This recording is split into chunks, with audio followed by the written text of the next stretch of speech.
Welcome to Homefront Sit Rep. I hope you're in for a great show today, because I'm just a veteran talking about what's on my mind and maybe yours. You can find Homefront Sit Rep on Apple, Amazon, Spotify, or wherever you find your favorite podcasts. You can also check out Homefront Sit Rep's YouTube channel. Buckle up, the show is starting.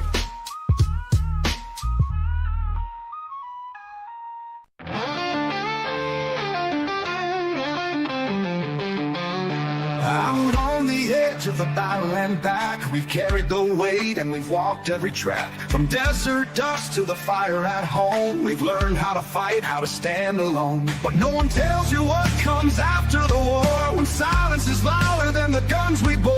That's where we speak, that's where we heal, with stories too real for Hollywood reels. Welcome to the front lines you don't always see, we're warriors to battle just differently. This is our check-in, our voice, our step. This is the Homefront Sit Rep podcast.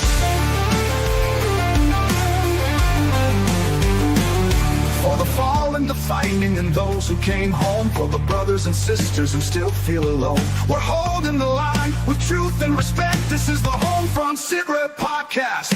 For the fallen, the fighting, and those who came home. For the brothers and sisters who still feel alone. We're holding the line with truth and respect. This is the Homefront Sit Rep podcast. It ain't all medals and waving flags. There's pain in the silence and weight in the facts. But we've got a mic and a mission to share, to tell the damn truth, cause somebody's gotta care. We laugh, we cry, we cuss, we pray. We honor the ones who ain't here today. From basic to battle and back to the block. This is our rhythm of round table talk. Welcome to the front lines you don't always see. We're warriors to battle just differently. This is our check-in, our voice, our step. This is the Homefront Sit Rep podcast. Still heavy in dreams out of reach, full of lessons the textbooks could never teach. We're sounding off, no filter, no prep. This is the Homefront Sit Rep podcast.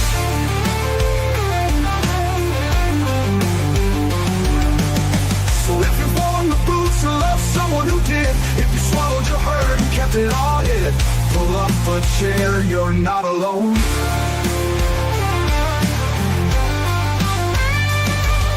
Welcome to the front lines you don't always see, where courage meets scars and raw honesty. This is our anthem, our truth intercept. This is the Homefront Sit Rep podcast. For the ones still standing and those we've lost yet, for every single story we'll never forget. We speak so others won't forget. This is the Homefront Sit Rep podcast. Real talk, real vets, real life. Homefront Sit Rep podcast, where the mission continues.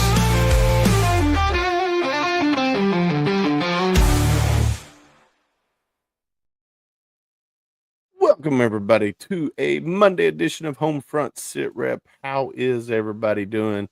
Gunny, how are you, sir? Good, man. Lazy day. Didn't leave the house. Didn't do much. But, prepared some dinner. Did a little crock pot, beef stew and noodles type deal. And sat around, relaxed, get ready for the show after this busy weekend that we had. Definitely. So I went to work. Wasn't a bad day. Weather was kind of cold this morning. And then it warmed up to a good 55 to 60 degree day. Not here. Beautiful day for me here in Louisville, where I was at, and I was outside working, and man, I tell you what, I had a good time. Mr. James Thornton, how are you, sir? Busy weekend. Of course, if you missed last night's show, on Saturday, Gunny and I had the opportunity and privilege to go to Warrior Rounds Kentucky style. Mr. James Thornton and JT Cooper put together an amazing event where they paired 8 community heroes, whether they were a Gold Star family member, cancer survivor, military, law enforcement. They paired them with singer-songwriters, and they wrote a song about that veterans or that community hero's life. And there was not many dry eyes in the crowd that night. So it was the first one in the state of Kentucky, because normally it's done in Nashville. It was the first one done in the state of Kentucky, and it was a really really great time. I had a great time. The wife needed tissues multiple times, and then I think Gunny was about to rip some little kid's head off while we were there, but because she I kept getting in mean, front of the camera. it is what Um, it is, man. it Enjoy your is what it kids. is. I'm not there to babysit them. Right, right. I mean, it's trial and error. First one, trial and error, and it'll get better every year as long as it continues to happen here in Kentucky. And I'm super excited about it. And um, other than that, man, tomorrow I'll be heading up your way after I get off work. I got to go get Grace from EKU. She's done That's not for my way. You're going east, man. I'm north. well I'm north. northeast from me, northeast from For me. you. Yeah, Yeah, yeah. northeast from me, south Because of you. Richmond's still hour and 40 south of me. Oh, dang, okay. Yeah, Yeah, it's an hour and some change from me. yeah. Yeah, James said I didn't cry, it was all the smoke. I see him poke his finger in there a couple of times, so Yeah, yeah. maybe his nail caught the edge of it or something, and some tears started coming down. Yeah, I think it was the dust in there, yeah, Yeah, for sure. yeah. But Or no, it I was was the flowers for that other event when we walked through. Maybe he's got yeah, some allergies or something. yeah, it could have been. But no, it was a great event, and, I was honored to be asked to be part of it, from James, and, he asked Homefront Sit Rep to be a part of it, and it's a great event, so Yeah, well, I definitely. mean, great turnout. I Yeah. mean, unfortunately, the accident slash construction that was happening on 65 South there, just south of Shepherdsville, probably kept some people from coming in just because it was backed up forever. I mean, I had to reroute off of 64 down through 44 on your neck of the woods and come through the back way because the highway was shut down. So, Yeah. but no, still a great crowd that showed up. I mean, all the supporters for all the guys and gals that we're out there telling their life events, life stories through song. And yeah, it was a really, really good event. And then you had the Global War on Terrorism wall there as well. So yeah, it was a great, great weekend. Yeah, yeah. For me tomorrow, I've got VA annual appointment. All right, Oh, so nice. yeah, go check out all my blood works and make sure I'm heart's still beating, so I still get my benefits. And then right after that, I have my primary care an hour and a half in the other direction. So Oh, dang. few doctor's appointments tomorrow, but good That thing I sounds like spread them. I spread them out, so we're good. And that then I've sounds got like fun. I got to run some errands for the wife. You know how that is. Thanksgiving's coming up, so Oh, yeah. Well, so the wife has now decided we're cooking on Sunday, we're doing Thanksgiving here for her family at our house. So now I get the pleasure of deep frying a turkey, which I love cooking, so it's no big deal. But I get to deep fry turkey, which I haven't had a deep fried turkey in a few years, so I'm super excited about it. But it's the simple fact that she changed last minute. We were supposed to go out to a restaurant. Now we're having everybody here, and it's just like mm. I know what that means for me. It means, hey, when you're not working, you're cleaning this house, getting it ready because she works a lot. Her hours are longer than mine, so it is what it Oh, is. I know. We had to change our plans too, so everybody's coming here. Oh man, so you're in the same boat I'm in. Oh, it gets better. It gets better. So, we get back the 24th of December from our little vacation that we're taking. Guess who's hosting Christmas? Oh, you are. Oh, sounds like Yeah. fun. So I get a half a day to prepare for everybody coming over. You know, Is what it is. Her family. I'll just deal with it. Roll. I there mean, you I've been go. doing it for 20 plus years, so I'm just roll with the punches now. There you go. So I'm Who we super got? Who excited. we got tonight? I mean, I know we've sitting here running our mouths for a little bit, and we start Yeah, a little yeah. bit It's time later. to But get the yeah, So we got Mr. Garrett Exner. He is a Marine Corps veteran with deployments to Iraq, North Africa, East Africa, South Pacific. 14 years in the United States Marine Corps. You and him overlapped a little bit there. It sounds like yep. his service compared to when you were in.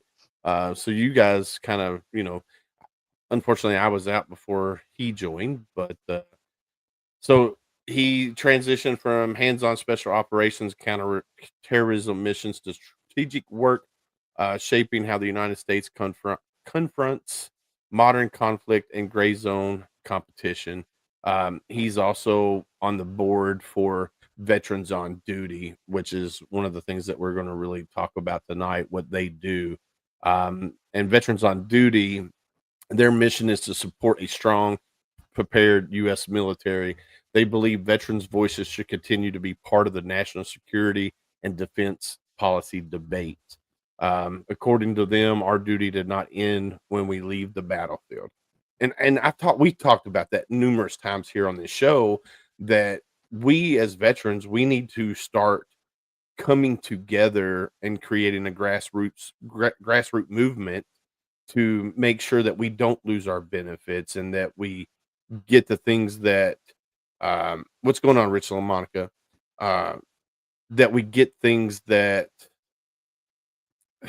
I don't want to say that, get things that we earned, not things that are, just given to us as a handout, but things that we earned because we served our country, and we would gladly die for our country still to this day because our oath never ends. Well, and So who better to help write policy for our warfighters than the warfighters too, right? And agreed. advocate on part of the warfighters, because it's hard for guys and gals that had never served to advocate and say what's best for the guys and girls in uniform. Yeah. But if you have guys and girls in uniform that are on your staff or as an advisor or whatever, you can turn to them and they can advocate on behalf of those who are currently serving. So it's Yeah. it's a good deal. So Veterans on Duty is a 501c4 nonprofit. It means they are more focused on advocacy and political work versus a purely charitable organization. Like most 501c3s are just charitable organizations. So Well, they're you can't do that advocacy piece. You can't do that right, political piece, right? You have to kind of stay right. neutral as that C3. So, as the C4, that is part of the C4 verbiage, right? Is you're Yeah. able to do that. Yeah, definitely. So they run grassroots campaigns, produce digital content, and hold events to mobilize veterans and like-minded citizens.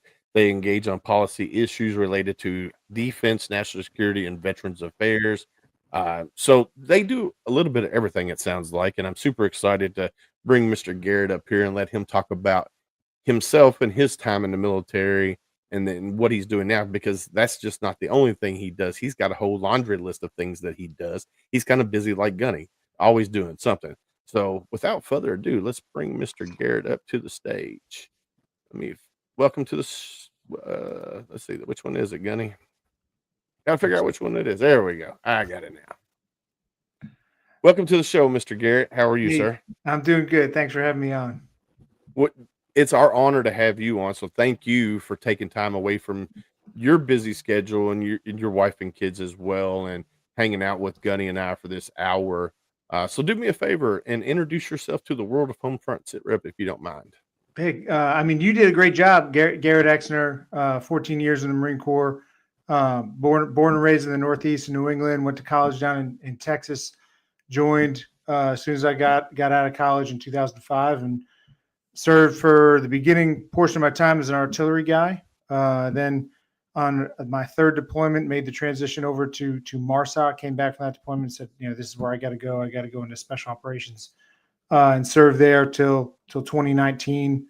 Ended up working in the SecDef's office for the last few years. My time in service, and my wife's career was up here in DC, and we said, let's just stay here. Let's get out. It's probably not the best financial decision to get out at 14 years, but it was the right decision for my family. I know I talk to a lot of vets now and say, well, that's one of the hardest things, kind of dealing with the deployments, the family, all that stuff. Deployments are tough, but really that time away is tougher. So we made a family decision. No more of those.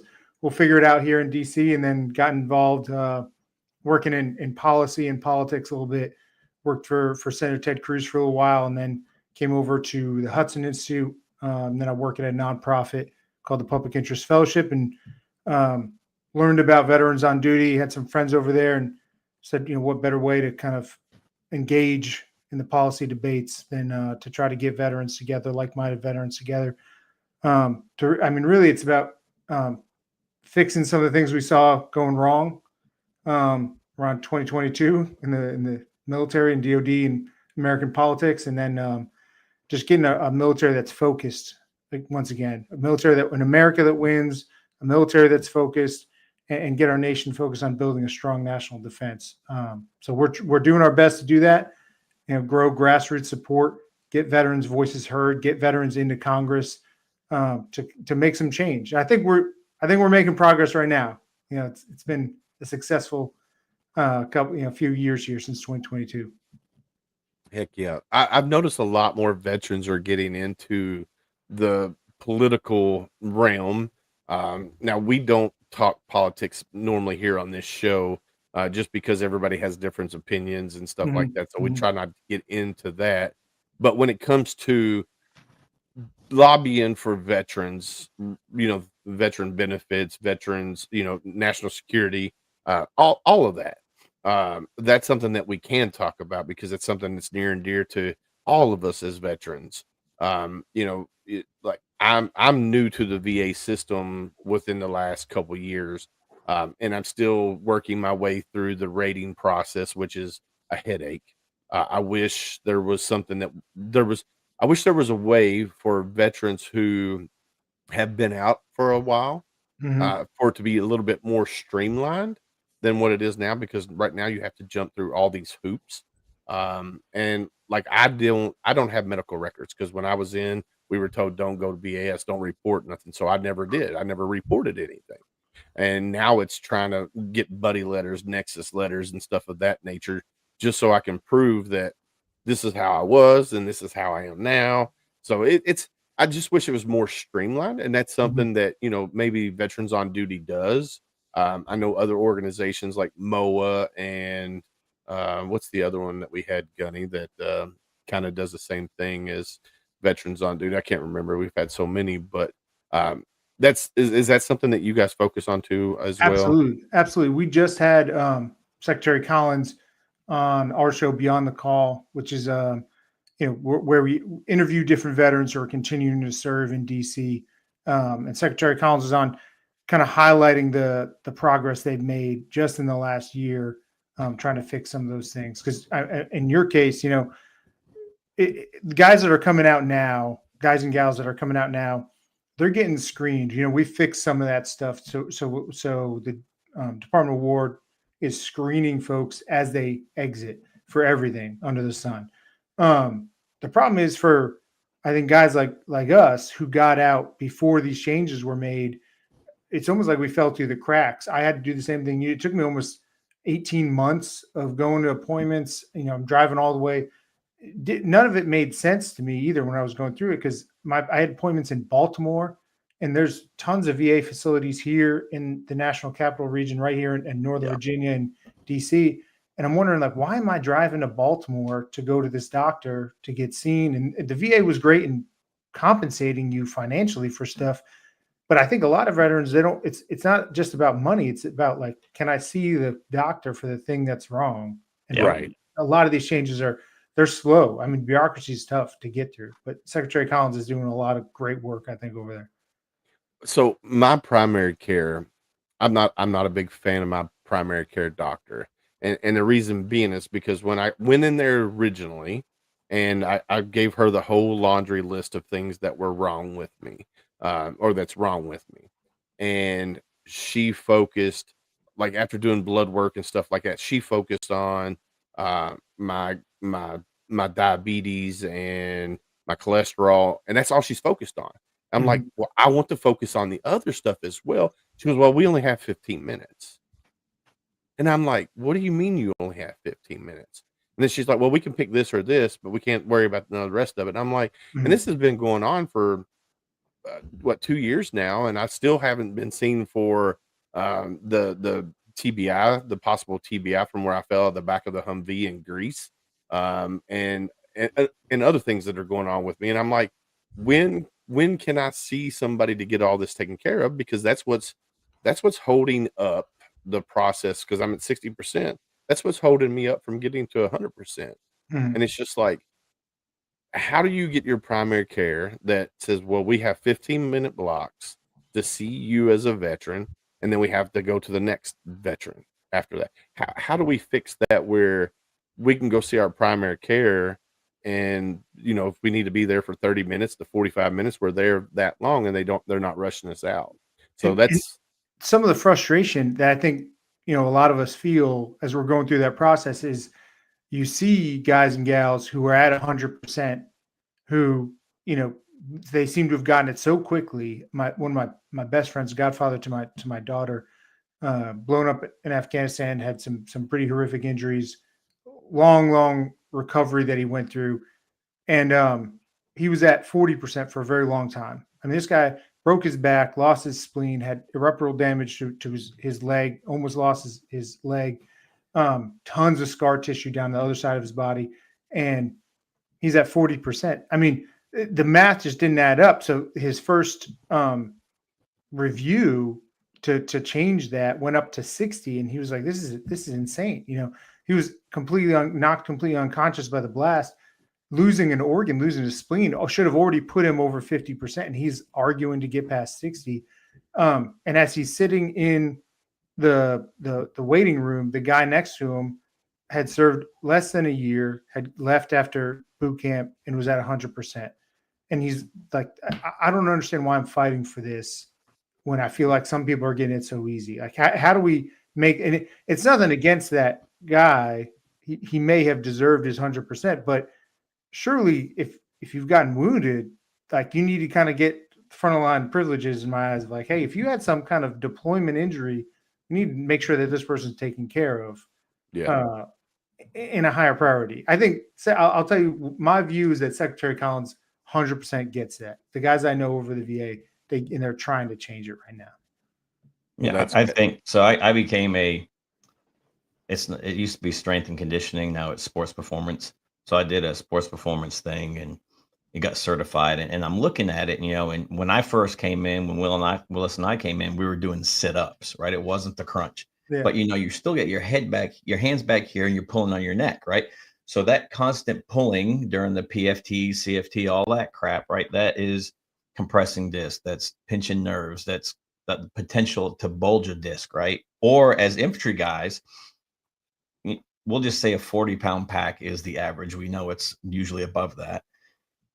But that is compressing your spine. That's compressing your hips, your knees, your ankles. I personally believe that every single MOS or job skill, whatever, if you served in that job skill for a period of time, these are automatic, just because we know for a fact that this stuff is doing the damage to your body, right? Running as much as we run damages the body. Mm-hmm. So your buddy that got injured, I was blown up twice in Iraq in 2005. I didn't get medically retired until 2011. I left the Marine Corps, and at that time it was the pilot program. They had just started it, so I got my VA rating and the Navy Marine Corps rating at the same time. Looking at my files, the Navy and the Marine Corps only rated me from my left knee down. There was no TBI. There was no post-traumatic stress. There was no other residual stuff resulting from the blast. And it's like, wow. And then the VA, I was at 70%. Mm-hmm. I want to say it was 2 years ago, maybe 3 at the most. I finally got to 100%, only because the PACT Act came out and I filed for my toxic exposure.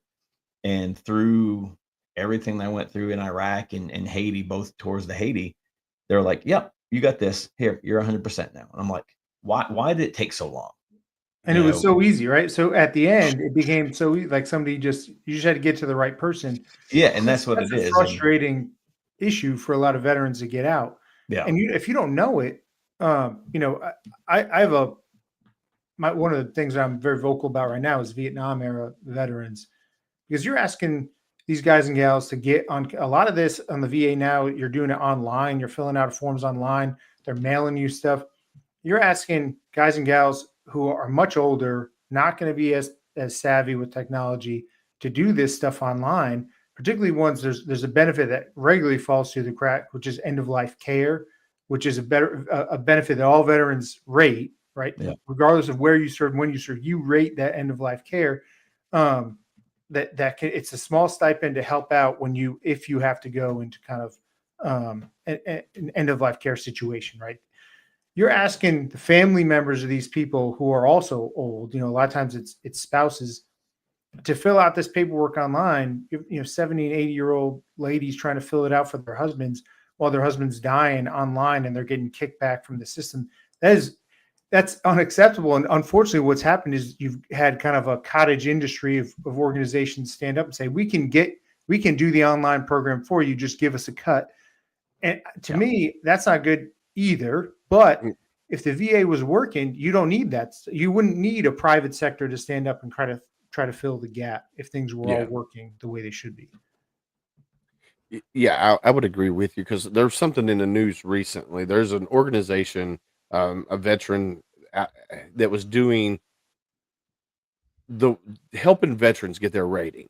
Now they were just a nonprofit organization. They never took money, they never took money from back pay or anything like that. They strictly worked on donations.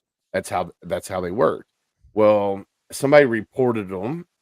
And now this group, CMP, that they've helped numerous veterans go from 0% to whatever percentage and get rated, and very successful at doing what they were doing. And it's only because they are veterans and they knew how to navigate the system. So they were helping all these veterans get their rating. Well, somebody didn't like it, and now they're saying that they stole money from veterans, and their 990 shows that they never took money other than donations, and it was small donations, $100 here, $200 here, and it's just like, why go after somebody who's helping somebody for free? All they take is donations, and you got organizations. There goes my camera deeds. And you got organizations out there that says, all right, especially lawyers are really bad. They're like, well, we'll take 40% of your back pay or 33% of your back pay, whatever it is. And then you got some organizations was like, well, we'll take $7,500 or we'll take whatever out of your back pay. Yes, it's free, and working the system is hard. And if you don't have the right person helping you along the way, you're going to get frustrated. You're going to give up. And that's what's really irritating about the VA at the present moment in time. As a younger generation veteran, because I'm kind of computer savvy, like I know how to get on the internet and I know how to, search for things and stuff like that and do that. But if I was an older, Vietnam era, Korea, whatever, like you said, they don't know how to do that. Well, and then just trying to find some of the forms. Oh, right? yeah. I've been involved in the VA system since I got out in 11, and even now, trying to find the forms or the right person to contact is still kind of difficult. And they've changed the system just recently from the My Healthy Vet. Now it's you have to use the VA app through everything, and still trying to navigate that. There's some things that need to be changed for sure. Yes, the VA system for sure overall needs to be changed. I mean, I'm on my 6th or 7th different primary care provider because all these doctors are going there to retire, right? That's their end of career. That's not young doctors that are going there to, care for the veterans. It's the older guys, gals that are coming there to retire. And, sometimes you feel that when you're in the appointment and that you feel like they're not listening, right? And it's like they're dismissing a lot of things that you're saying. And here's a pill. Here's a pill. Oh, we have a pill for that. We have a pill for that. And it's like, I don't want to be taking pills the rest of my life. Yeah. There's going to be other things we can do here. And, that was the thing with me that I found shocking was the answer, the response of like, well, we'll give you the back pay. We'll give you back pay. We'll give you this much money. It was like, money's great. I'm not going to say no to it, but I really would like to just go to the chiropractor. Can I do that? Right. How was the process for me to just go see the doctor? The money, if you want to pay me, great, but I'd really just like to fix the things that I think are wrong right now that I knew were wrong. There's when I was MARSOC had this phenomenal facility. You had all these doctors, strength and conditioning coaches, Perez program that we had to like keep you going. You had something wrong. We're going to focus in on it, bring in a team and get you back out there. In fact, on one deployment, I came home for 2 weeks to get some treatment and went right back out on the deployment. That wouldn't have happened to any other unit. But then what was most shocking is kind of the transition out of that. All of that care just fell away immediately. Yeah. And it's pulling teeth trying to get it back. It's difficult. But it takes it takes, just like now, this conversation takes veterans who have been through it to go in there and change some things. That's probably the best part I like about the VA right now is everybody I've met from the VA under Collins is other veterans. Don Bergen over there, a good friend of mine, another Marine, just like gets it. So a lot of the folks over there, you call them, you talk to them about stuff, and we're just trying to, here on Veterans on Duty, we're just trying to raise attention to issues that we're seeing and getting the voices of veterans out there to the right people. It's easy to be here in DC and connect with these folks, but out in Kentucky, it's hard to, you might be able to call your congressman, a legislator that's over there, senator, but now you're asking that staff of that senator or congressman to go over the VA for you, talk to the VA on your behalf. That's a longer process, right? Yeah, it is. Connect right directly here, then we can help out.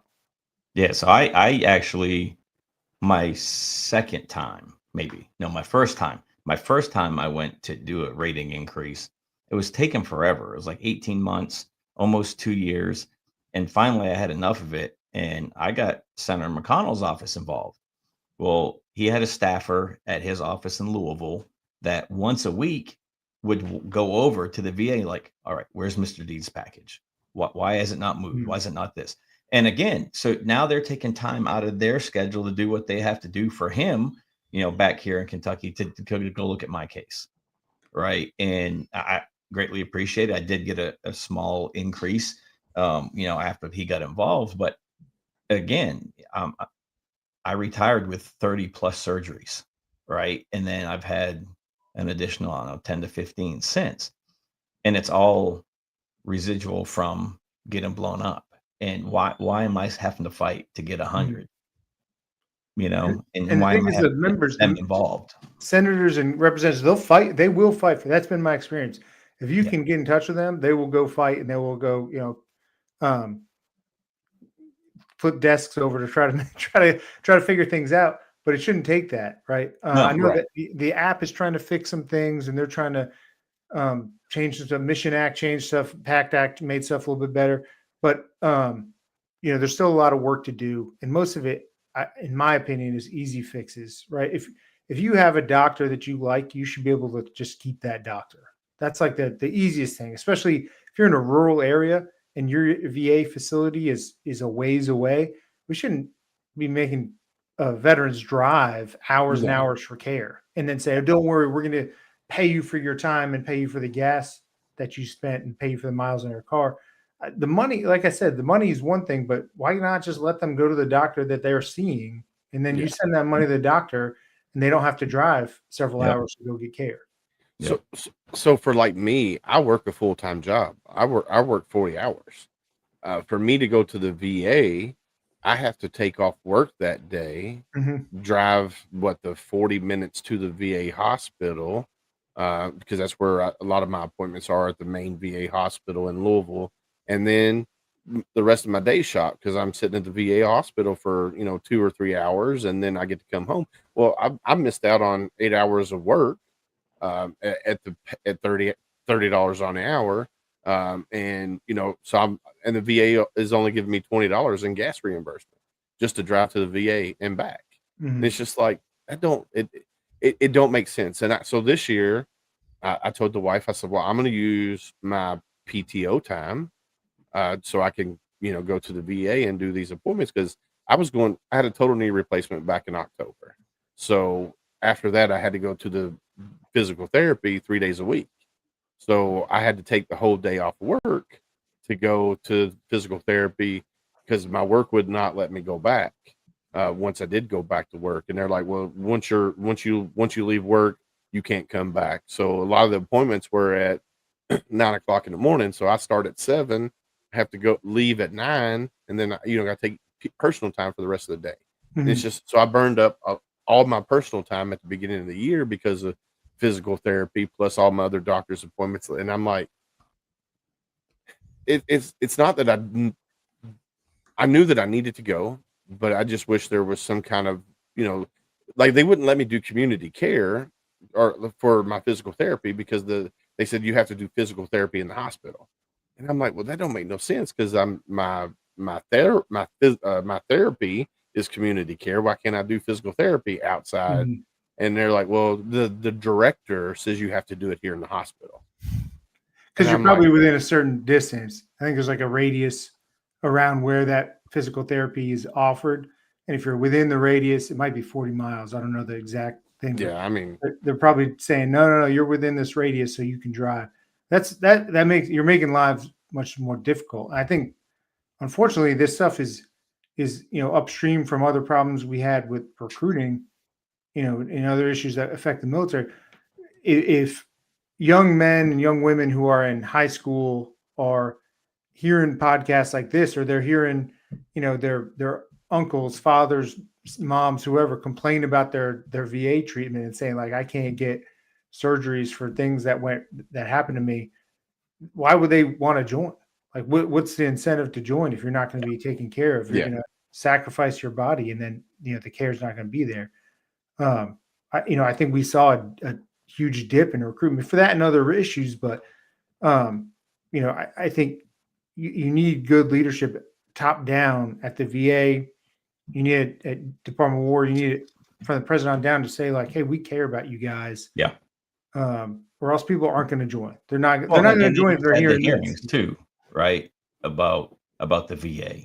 Yeah. And they signed on the dotted line, and we said we'd take care of them. Mm-hmm. And then you had so many people. Well, what for how long? Really? For how long?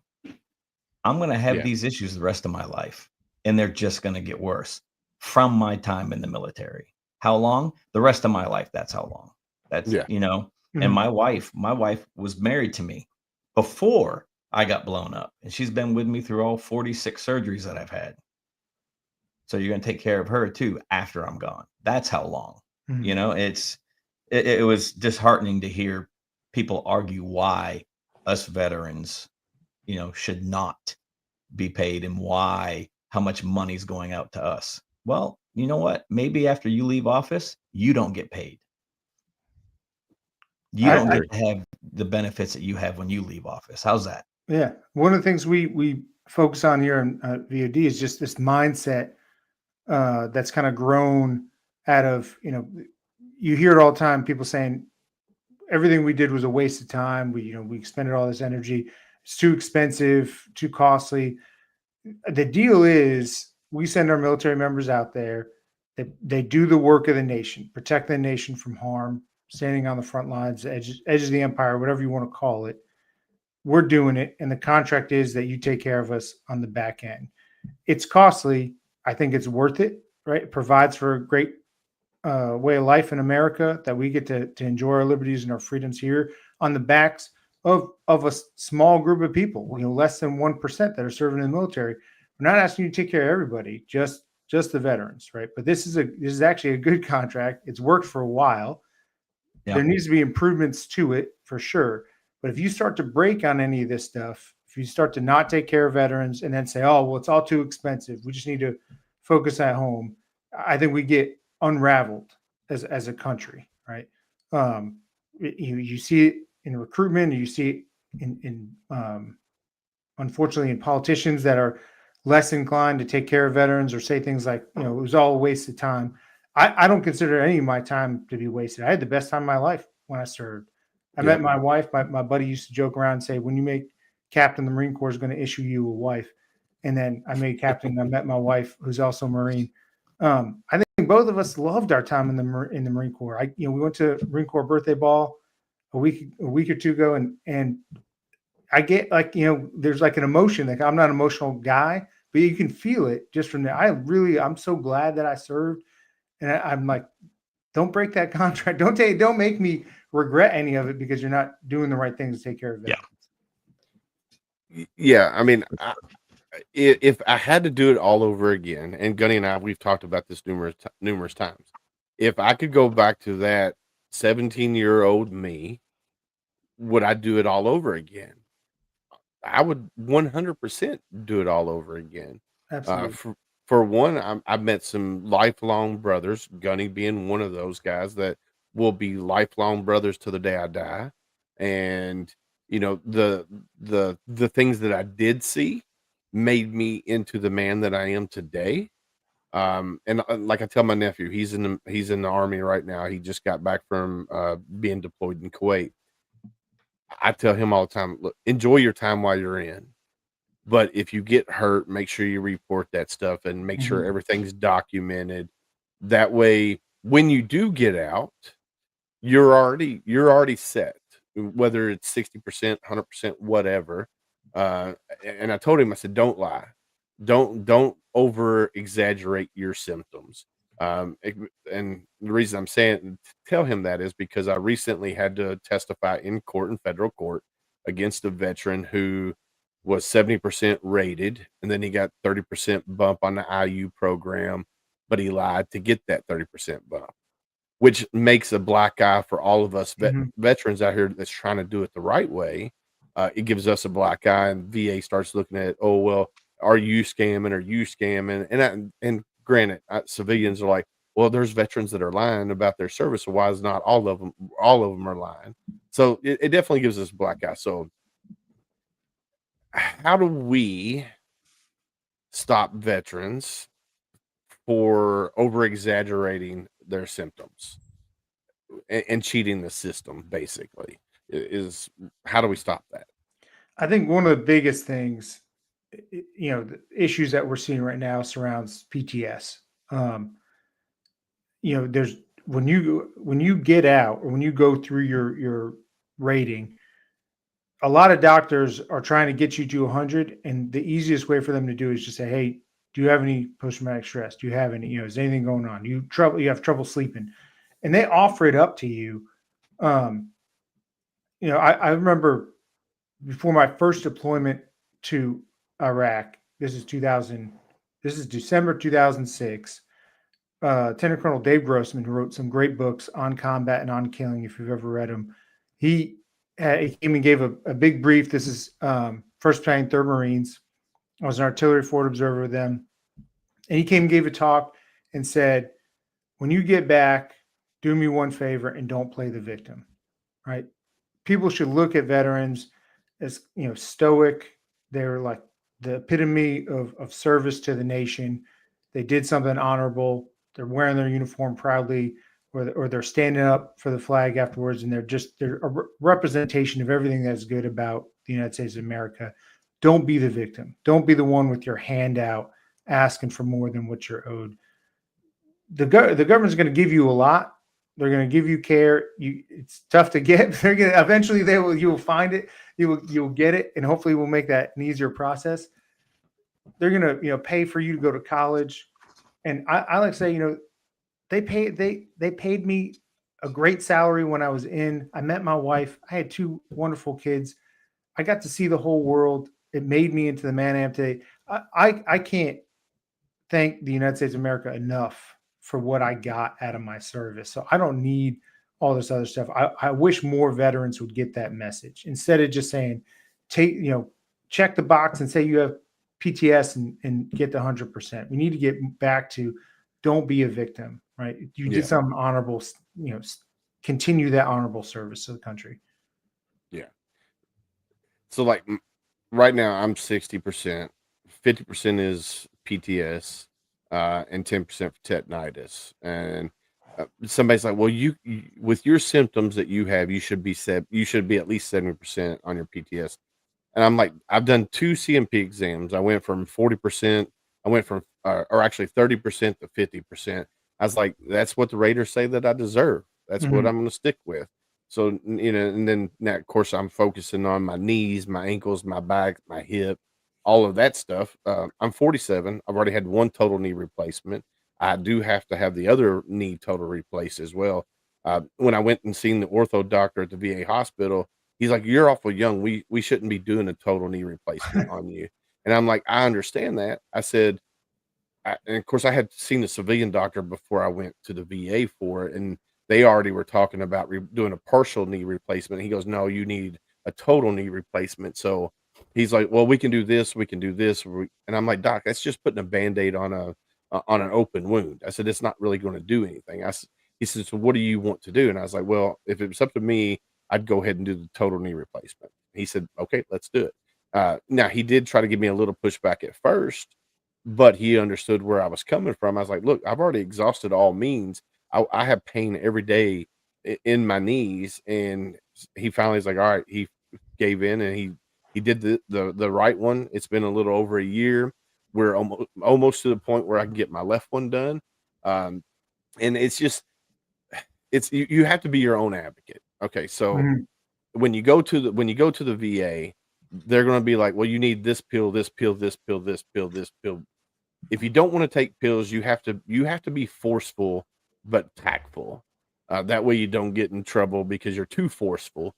If you don't want to take pills for high blood pressure, whatever, tell them no, you don't want to take pills. There are organic methods out there to help lower blood pressure and stuff.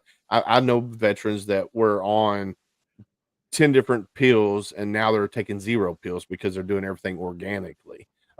Not saying the Mary Jane, but they're doing, other organic herbs Mhm. to help lower cholesterol, help do the things that they need to do.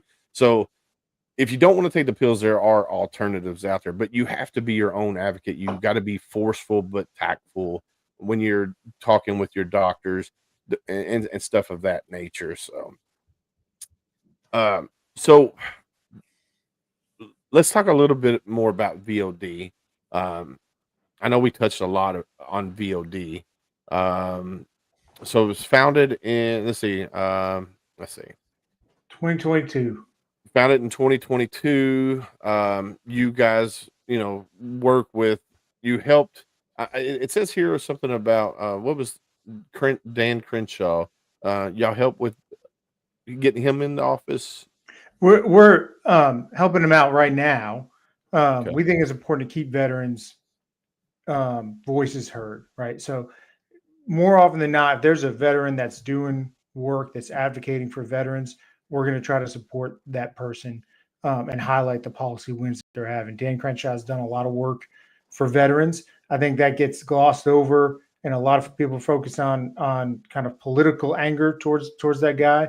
Yeah. I saw a post just yesterday on X. Somebody was criticizing his service, calling him a war hawk because he served. And I think you can debate whether or not the United States should be engaged in supporting different countries in the wars that they're in, but you can't denigrate somebody's service, right? The idea that Representative Crenshaw served, was wounded, he served honorably, and now he's carrying his voice forward. That's a good thing. I want more veterans that have served, GWAT veterans in particular, in Congress. I think that's what VOD wants. And we're going to always lean on the side of supporting the veterans that are serving that are advocating for veterans going forward. They're advocating for a stronger America. Dan Crenshaw does that. I've seen nothing but that from him in his service. I think there's a whole ecosystem of people that are kind of going after, representatives like Crenshaw, but I like him. There's a number of others that we like that are doing I good saw things. something from Marcus. He's doing some pretty good stuff up there with some of the bills they're trying to pass for Yeah. veterans and veteran care. And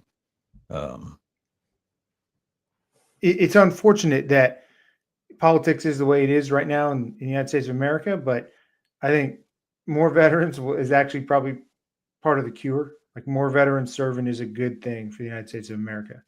Yeah, I would agree. I know we've talked about this with numerous people. Like I've talked with a lady named Kimberly Moyers out of Texas. She works with uh, Marcus out there, and other.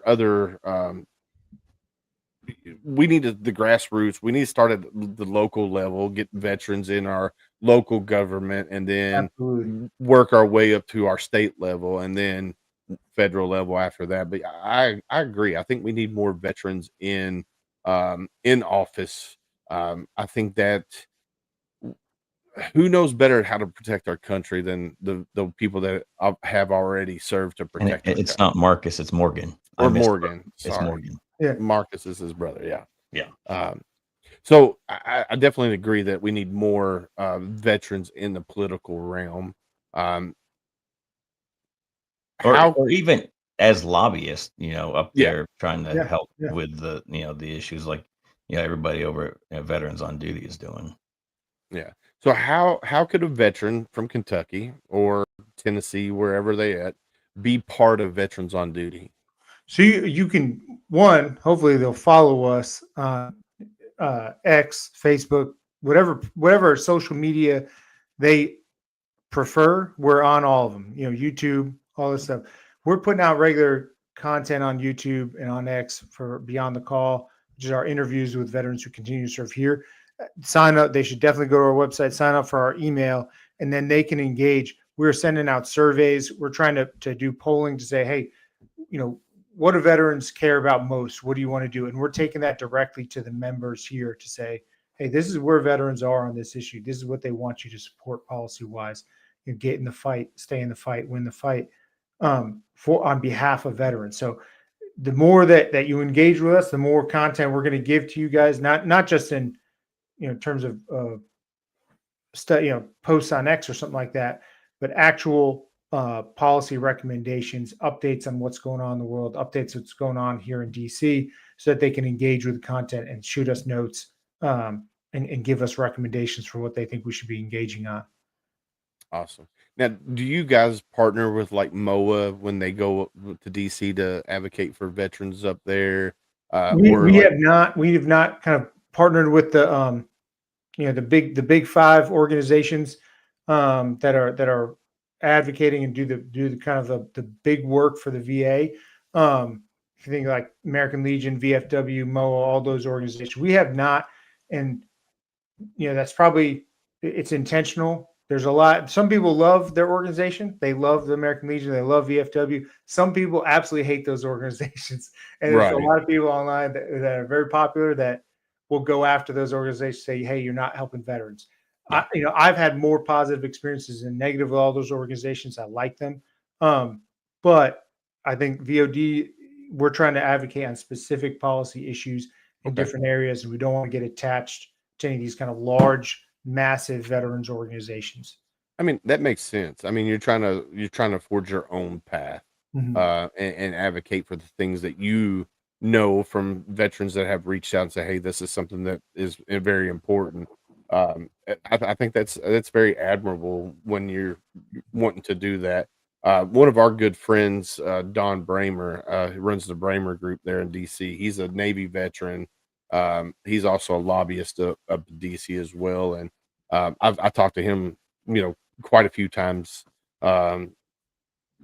throughout the year just to see how things are going and things that he's working on and stuff like that. So anybody who's out helping veterans, especially helping make the VA better, helping make things easier for our brothers and sisters out there to make sure they're taken care of and that their family's taken care of, gets an A+ in my book any day of the week.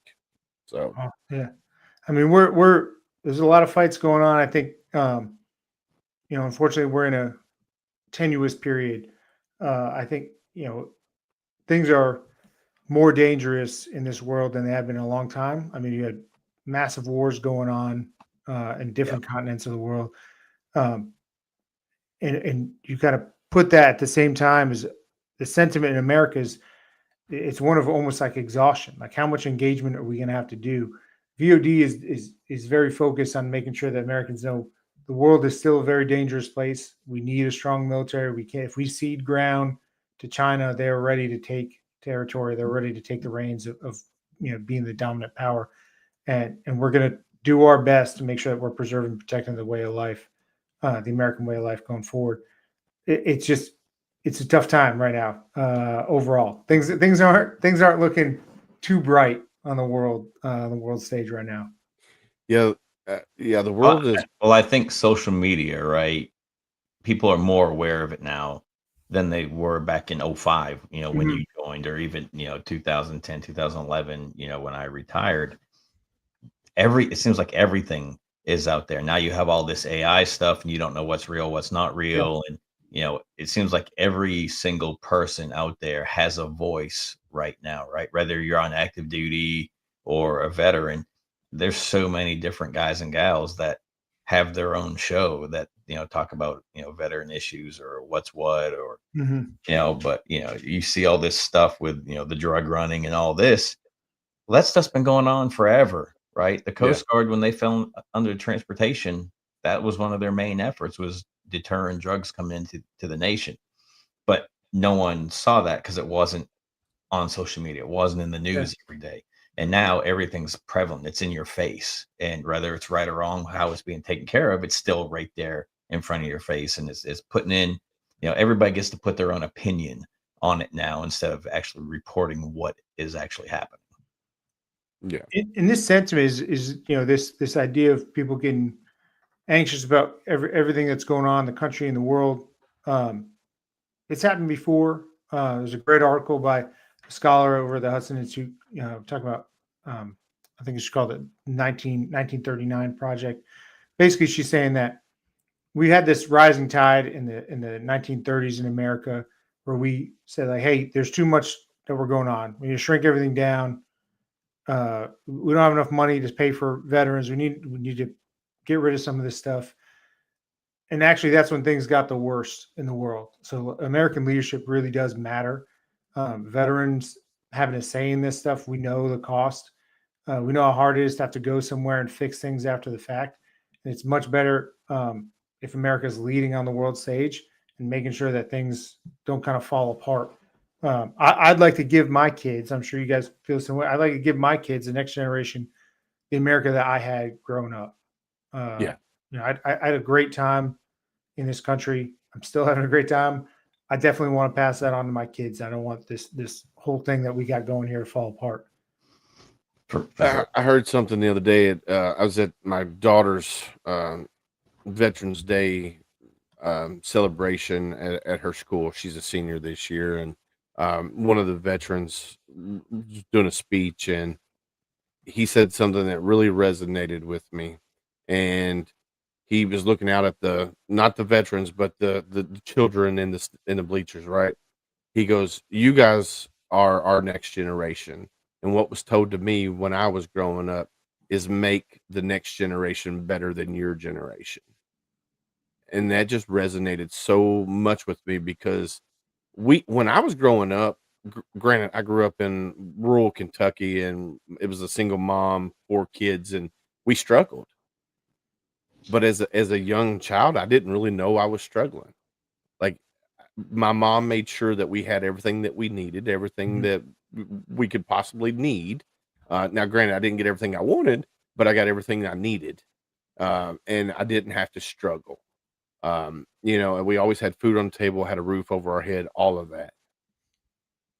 My generation, we didn't have to worry about, like Gunny said, all the social media, everybody out there, because cyberbullying is a big thing right now. But we as our generation need to leave a lasting legacy for our younger generation to be better than our generation. So it just resonated really well with me. Yeah, I think it's exactly right. Is that, unfortunately, I think things aren't being transferred down to our kids the way that they should be. I think they're getting something totally different. My wife and I talk about all the time of just the difference in how we grew up. Right? Drugs was not. I mean, there were drugs in the United States of America when I was a kid, of course. But I don't think I ever heard of fentanyl or Mm-mm. people overdosing in high schools when I was a young kid. There are serious problems now that we've allowed to creep in. I don't think we have a huge suicide problem in the veteran community, but there's also just a suicide problem in America, particularly with young kids. Yeah. And I think a lot of this has to do with just changing ways of the country. Social media is a huge problem in this. There's a lot of good on social media. There's also a lot of bad. And I just want to make sure that the next generation is protected. The same, like I said, that American way of life that we had growing up. You don't need to be the richest family on the block to have a great life in America. At least that's not how I ever saw it, in the 80s and Right. 90s. I had a great time growing up with a single mom. It was, I don't remember kind of bad times. It wasn't all easy. Being able to jump on my bike and ride several miles down the road into my town, and not have to worry about it. Yeah, and just we would go. My friends and I would ride several miles to the gas station buy Yeah. snacks, candy, whatever, ride all the way back. And that was our day. And it was like an adventure. I don't think I would let my kids ride several miles away from my house now without No. knowing where they're going or anything like that. So it has changed. And unfortunately, it's going to be a fight to kind of maintain what we had to pass it on to the next generation. For Yeah, sure. definitely. Now, I still raise my kids with the values that I was raised with. Now, I did break some generational curses when I was growing up, um, and I didn't pass that to my kids, but I still raised them. You know, if they go, if they're out and about and they see a Vietnam veteran or veteran, first thing they say to that Vietnam vet is "Welcome home," and then they shake their hand and say "Thank you for your service." Or if they see just a regular veteran, they're going to say, "Hey, thank you for your service." And then they say, "Yes, sir," "No, sir," "Yes, ma'am," "No, sir," and all of that. And I get compliments on my kids all the time, and they're like, "Your kids are so sweet," which is a testament to the wife and I because we still passed our values down to them. And I know Gunny's the same way with his boys. His boys are phenomenal as well, and You think that's a military trait? Because that quality, particularly the sir and ma'am, looking people in the eyes, shaking hands. All my veteran friends with their kids, I see it. I see yeah. it less outside. the Yeah, veteran for community. sure. Yeah, I think it is, but I was raised that way too. Like my grandmother and my grandfather were very traditional. It was yes sir, no sir, yes ma'am, and I always did that when I was at their house. It was something that I was raised around. Even with my aunts and uncles, it was always yes sir, no sir, and all of that. And then military does, it did re-implement that there.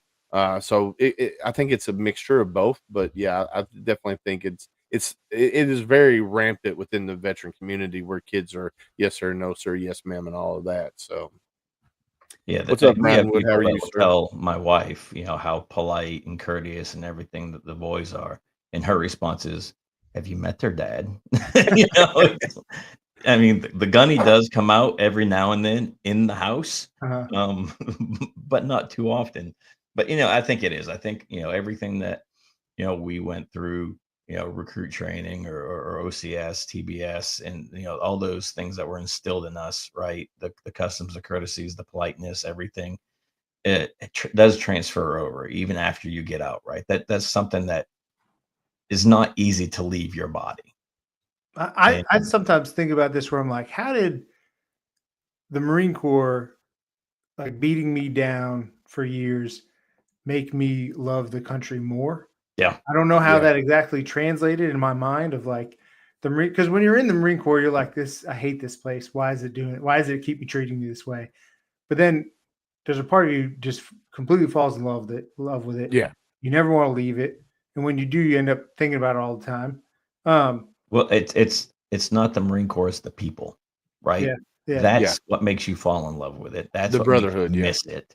It's yeah. not the suck, right? It's not being out there on the friggin' range or the Hathcock range when it's raining, beating you down, and the puddles are jumping up at you as you're trying to put a round down range. It's none of that. It's not being ate up by the chiggers and the sand fleas and the fire ants. It's the people that you're doing it with. yeah, And, more times than not, it's those guys and gals that you miss. It's that camaraderie, it's that brotherhood, sisterhood that you're missing, not the actual, branch of service. But the Marine Corps does it better than anybody else, right? Because we Absolutely. do hold ourselves with that rich history and tradition, where the other branches, it's specific units that hold that history and tradition, not the whole branch I will itself. say there was a time I remember this till the day I die. We were just doing a training exercise off Tybee Island, um, Georgia, and or South Carolina, right on the Georgia South Carolina border there. And we were going out on ribs, and then we would jump into the water and swim ashore. And the Tybee Island police were going to try to catch us as we were coming ashore. We were going to try to get past them, get into the town. Just a training exercise down there. This was like early March. That water in the Atlantic was freezing cold. freezing. Yeah. We're in wetsuits, and it was just so rough out there. And we're getting slammed around in this little rubber boat, and we were laughing so hard. And I remember we had rubber rifles, and this kid Jake Miller, Sergeant Jake Miller, bent his rifle because the boat was slamming around. And he like landed on with his butt and it bent his rifle. And we lost and we're laughing so hard. And I remember thinking to myself, there's like the amount of guys that are going through this right now that are out here in this freezing cold, rainy water out in the Atlantic Ocean, about to swim 1,000 miles or 1,000 meters ashore, is like few and far between, right? It might be a couple dozen that are doing this right now in time in the country. And it was just like a feeling of pride I had of like, how lucky am I to be here with these guys? Yeah. This is miserable, but I'm so grateful that I get to have this experience with these guys. And I'm, talking about this is, for a number of years later, and I'm still talking about it and I'll remember it forever and still smile and think about it. It's like, Yeah. how great it was to be in that situation. It was a miserable situation, but it was, And those are the times you remember the most. Yeah.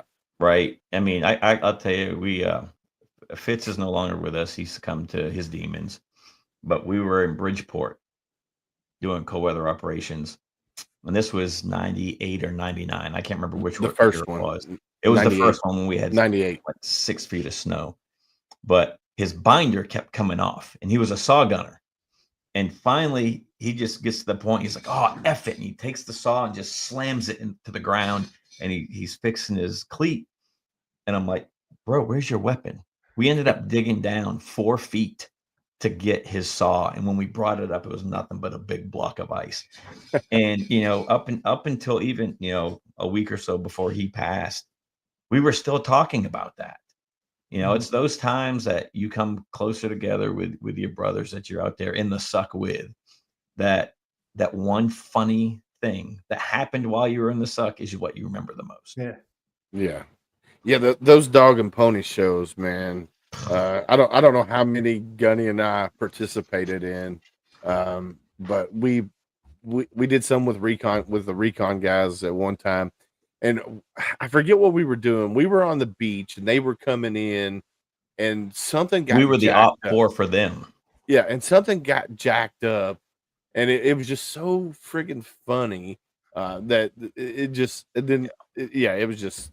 LCAX hit the wrong part of the beach. They didn't even land anywhere near the dignitaries. I mean, it was fun. It was good. Yeah. We got so far off track. I mean, we were already in over an hour already.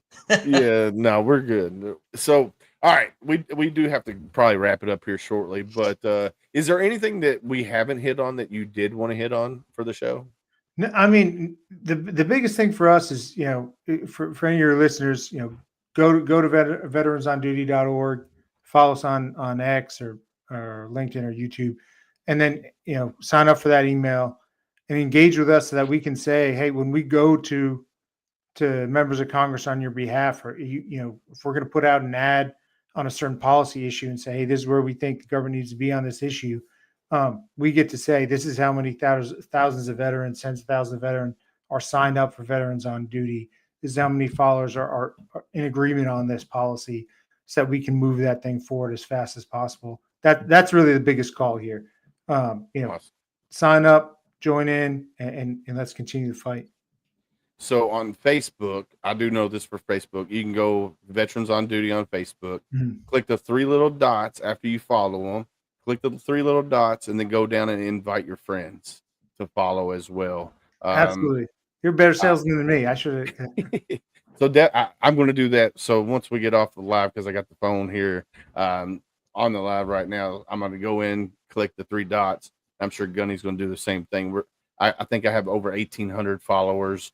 So I'm gonna send it out to all 1,800 and be like, hey, let's follow these guys. And if you're on YouTube, watching on YouTube, make sure you go follow Veterans on Duty there as well, or any platform that you're on.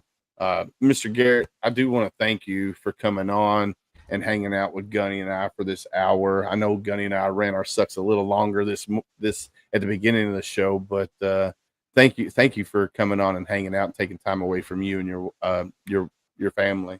No, this is good. We're gonna have great Thanksgiving Day. We're not hosting, so sounds like you got a harder week ahead of you than I do. But thank you so much for having me on. It's an honor and privilege. I'm just glad I get to continue to serve in some way, shape, or form. And thank you guys for having this show and getting veterans' voices out there. Well, thank Yes, you. sir. It's therapy for me, but I also get to continue my mission of reaching one veteran today. Because if your story or Gunny's story or my story can reach one veteran out there and possibly save their life or get them motivated to help other veterans, then we've completed our mission today. That's what we do. Absolutely. So. Well, we're going to drop you down to the green room. Gunny and I are going to wrap up. If you need to jump out and go be with the wife and kids, we understand that. If you want to hang out and we can chit chat afterwards, that's up to you too as well. Will do. Thanks, guys. Thank you. Appreciate you. All right. How cool was that, Gunny? Man, they're doing some great stuff out there in DC. And I mean, I know a lot of times, like he said, some of the guys that are in Congress or in the Senate that are veterans take a lot of slack. But they truly are out there fighting for us. And by us, I mean the veterans and the veteran community. And they're taking issues that we have and bringing it to the forefront, and putting it in front of the people that are deciding our futures and are deciding how the VA treats us. So I mean, it's just hats off to them for doing that and taking their time to go and advocate on behalf of all of us, and they're veterans as well. So I mean, they're doing it for them too. Heck yeah. And Top, how could you forget me, Top? Gosh. Brian. Hey, as he's up there, what's today? Today's Today, 23rd, 24th? 23rd, 24th. All right. So Warriors on a Cruise, go to their Facebook right now. They're running an online auction. It's to help raise money for Warriors on a Cruise to take these guys and gals on a cruise. So Warriors on a Cruise, they got some great items up there, and they're just 2 days, I think. I think the 25th is the last day. So yeah, go on there. Go on. You see something, bid on it, they'll get it out to you. But yeah, Warriors on a Cruise. Steve is the VP. They're doing some great things over there. Heck yeah. I met the board up in was Frankfurt for the bottle release, and man, they're doing amazing things with Warrior Honor Cruise. Yeah. They You drink the brown water, you can go to jmattingly.com, and there's a Warrior on a Cruise bottle there too, and a portion of that proceeds goes to the organization. And the brown water is good. Yeah, you're definitely good. So definitely go check out Warrior Honor Cruise is it .com? I can't remember. .org.com. I don't know. Yeah, .org.com. Warriors on a Cruise. It's the only just one go to that's out Google. there. Yeah, just go to Google and type in Warrior Honor Cruise and you'll see it. Make sure you follow them. What they do for Purple Heart veterans is it's awesome. The whole board is Purple Heart veterans. So their mission to them is very personal. So They got an advisor that's a pretty cool dude too. yeah, they got an advisor that's pretty. This guy, he's pretty cool. Some days. Yeah, not on Saturday. Yeah. If you see Gunny wearing his black shirt, then you need to turn away. Definitely. But no, I want to thank everybody that comes out and watches our show every Sunday, every Monday, anytime we have Tip of the Spear. You guys are why we keep doing what we do. There's been days I'm like, man, I really don't feel like going downstairs and doing an episode because I'm just spent most days. But I know that I have you guys, here supporting Gunny and I as we continue our mission to help our brothers and sisters out there and get the resources out there. This is something Gunny and I we've talked about a couple times here over the last month. The difference between a veteran, a combat veteran, and a non-combat veteran. It got really heated last night. I got a text message saying that a veteran was telling another veteran to unalive themselves on a TikTok live. Bro, we can't do that. We can't carry each other forward. We can't heal if we're cutting each other down. So if you're a combat veteran and you're saying, "Oh, well, your service don't matter because you were a non-combat role," cut that junk out, man. It's not right. Yeah, I was infantry. I was 0311. Did I see combat? No. I was in from 97 to 01, got out, and then got recalled back in. Did I see combat? No. Did I have rounds coming down range at me? No. But guess what? My service matters just as much as your service matters. Um, so cut that junk out, man. Cut it out. The toxicity within the veteran community right now needs to go away. We can't help each other if we're at each other's necks. Now, I bantering back and forth between branches, I'm all for it. If as long as it's all fun and games. But once you start that negative aspect of things and you're cutting people down and telling them to unalive themselves, bro, to me, you ain't a veteran if you do that. That's the way I look at it. If you're going to tell another veteran to unalive themselves, then you're not worth the ink that you wrote your name on that dotted line. So that's the way I feel about it. So anyway, I'm not going to get angry tonight. Yeah, I know. I had to get that off my chest because when we ended the show last night, I was talking about the text message, and I had to get it off my chest tonight because it Yeah. As long as I've been doing volunteer work within the veteran community and then started this podcast, it's always been my mission to not miss that one veteran. Unfortunately, we can't save them all. There was a Marine out in Montana that came on alive and said, "Hey, this is what's going on." And everybody was like, "Hey, reach out to me, reach out to me, reach out to me." He talked to one person for 4 hours on the phone. That night, he succumbed to his demons. And that just ripped a big hole because, we tried and tried to get this guy to get some help, and it didn't help. Nothing that we could say to him helped him. The medicine that the VA put him on had him feeling that way. So, like we said, you have to be your own advocate. If your doctor changes your meds and it has an adverse reaction, it causes you to start hallucinating and stuff like that, stop taking that medicine. Call your doctor back and say, "Hey, this is not working because this doctor and this doctor are not talking together, and the medicine is not working together. It's fighting each other." And so you have to be your own advocate, and don't let the compassion fatigue wear you out. Take care of yourself. I know Gunny and we've talked about this numerous times. Compassion fatigue is a real thing. Take a break if you have to, whether it's a month, 2 months. Take a break. Take care of Okay to say yourself. no. Yeah, you have to know when to say no. You definitely have to take care of yourself. Gunny, this is you, my friend. Yeah, you're not alone. You still have worth. You still have value. Don't let the dark days win. Surround yourself with people that are going to tear you up, bring you up, and not tear you down. And it's okay not to be okay.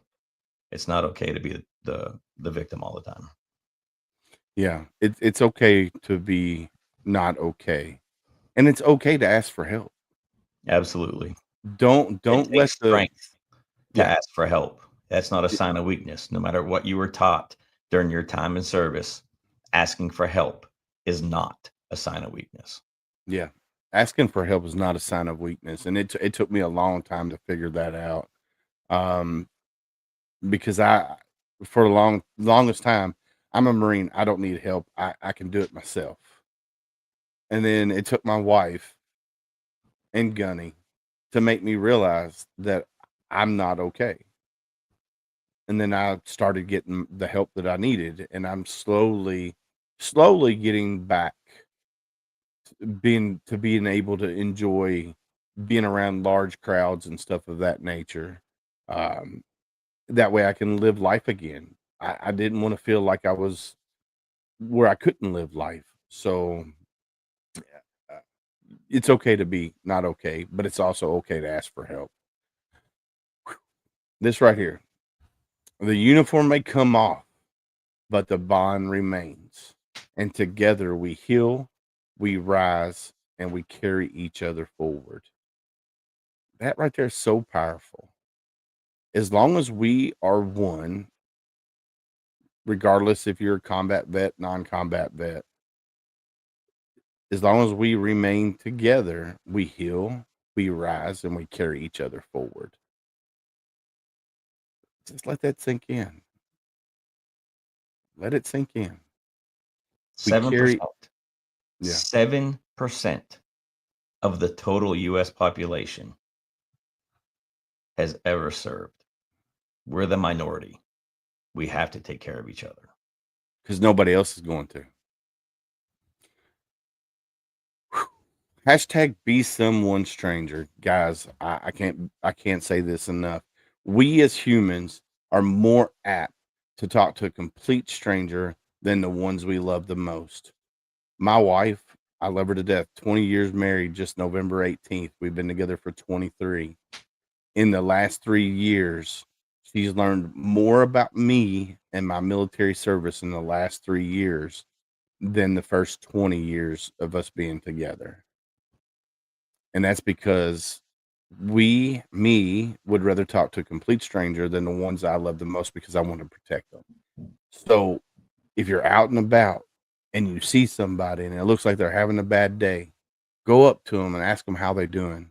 And if they give you the red flag, I'm okay, I'm hanging in there, I'm living the dream, ask the next hard question.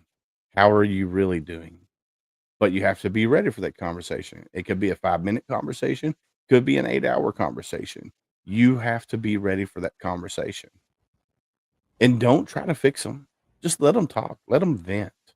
You never know. You might save that person's life. You never know, because sometimes that's all we need is somebody to vent our frustrations to. Just sit there and listen to them. And it takes a village. You can't go at this alone. Use your people, your friends, your family. It doesn't matter if they served or not. Just call them up, tell them, hey, I just need your ear. I just need you to listen. Or pick up your phone, open up your contacts, do the Dan and Babs cell phone roulette, smack it, give that person a call. They don't answer, leave a message. Hey, just thinking about you today. Go right back at it. Go until somebody picks up the phone. Yeah, definitely. Your voice just might be the one that saves their life. Mr. Al Hero, how are you, sir? Triple Threat Vets podcast. If that's another podcast you guys need to follow out there. They do every Thursday night, 7 p.m. Central, I believe. It might be 8 p.m. Central. I'm not for sure. I watch it every Thursday night, so it just clockwork. So go check out Triple Threat Vets podcast with Al Hero, Mr. Martin Ty Cobb, and Mr.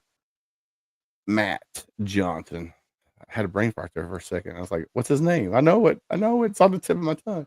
Well, and you're going to say it here in a minute when we talk about. I know. Good brother, loving the show. Thank you, Al. 7 Central, he says. Awesome.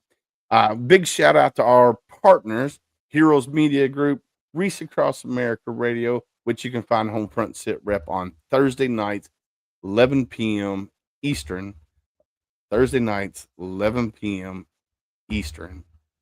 Make sure I said that right so Gunny don't laugh at me. Military United podcast streams, Elite Engraving that made this phenomenal hat, and Gunny's got one there as well. Look at that. Phenomenal hats. Mr. Al Hero's got one too. I see him rocking it all the time. That's phenomenal. Phenomenal. That's Mr. Al Hero's word right there. I stole that from Al Hero there. Phenomenal. Also, a big shout out to Valor Coins and Pins, Brent Casey and Brian Casey, the grandsons of the Marine Herschel Woody Williams. Their mission is to help support the Woody Williams Foundation that puts Gold Star monuments across the country.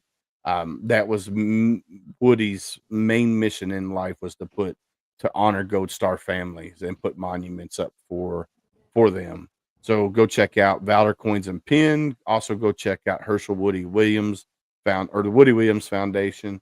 Go check them out. And then also check out sameflagsameoath.com. Mr. Matt Johnson and Becky Johnson outside of Katy, Texas. Small veteran-owned T-shirt company made our shirt right there. Marine it down that Uncle Sam is wearing. So go check out sameflagsameoath.com. And then can't forget Mr. Darren Davis with rdcshoecompany.com. Go check out Darren. Darren's got some amazing shoes. He's got one that's called Glory, which is the first shoe. Then he came out with the Patriot, which is the shoe that I have, and it's friggin' comfortable as all get out. Each box comes with a Medal of Honor recipient card placard inside the box. A hero card that's inside the box, and it's awesome. And then they have the Folds of Honor. Is it Folds? It's Folds of Honor shoe. But I guess those are more comfortable than the Patriot. So heck, we're gonna have to get with Darren and say, hey, let's do this. Yeah. Make some stuff happen there. I don't think I'm forgetting anybody tonight, am I? I think that's it. I think you got them all. I think I did. That's the first time I didn't forget somebody. But yeah, I want to thank everybody for coming on and hanging out with Gunny and I for this hour and 30 some odd minutes here. Also, big shout out to my wife for hooking us up with some cool home front sit rep shirts. She did amazing. That yellow pops on this gray. I mean, even this one too, man. Yeah. My wife says she really loves this color on me too. My wife loves that color on me too. And then with this hat too, you got a little. I know, right? Little matchy going on. I know, it's phenomenal. That's phenomenal. Love it. I love it, guys. Thank you, guys. I love it, man. I love it. All right. What you talking about, Willis? I gotta hit them all tonight. Yeah, because you didn't get to last night. Yeah, but if everybody goes to homefrontsitrep.com and click on merch, the link to the hats are there, the link to the shirt is there, our challenge coin is on there. So, support the show. Yeah, so on the challenge coin, it'll send an email. I think it'll send an email to me. We do have challenge coins. They're $25 a piece. Gunny and I, so I gave Gunny an idea of what I wanted, and man, they come out amazing. I'm waiting for it to focus. Oh, you know what? I think I turned the autofocus. Yeah, I turned the autofocus off. And there's a special surprise on the back. So we do have those. They're available for $25 a piece. That's $20 for the coin, $5 for shipping. And that's just going to be put right back into more coins. Yeah, and that's just going to be put right back into more coins. All right, guys, it is that time of night. Once again, thank you, Mr. Garrett Exner, for coming on. Semper Fi to you, and thank you, Samuel Brennan, for reaching out to me and say, hey, I got this Marine. I think he'd be a great fit for your show. Sure enough, he was. So definitely thanks to Samuel for linking us together. But it is that time of night, my friends. I got to get upstairs and check on the wife and kids, or kid. I won't have the other kid till tomorrow night when I go pick her up. But like we always say on Homefront Sit Rep, stay safe out there. We got your six.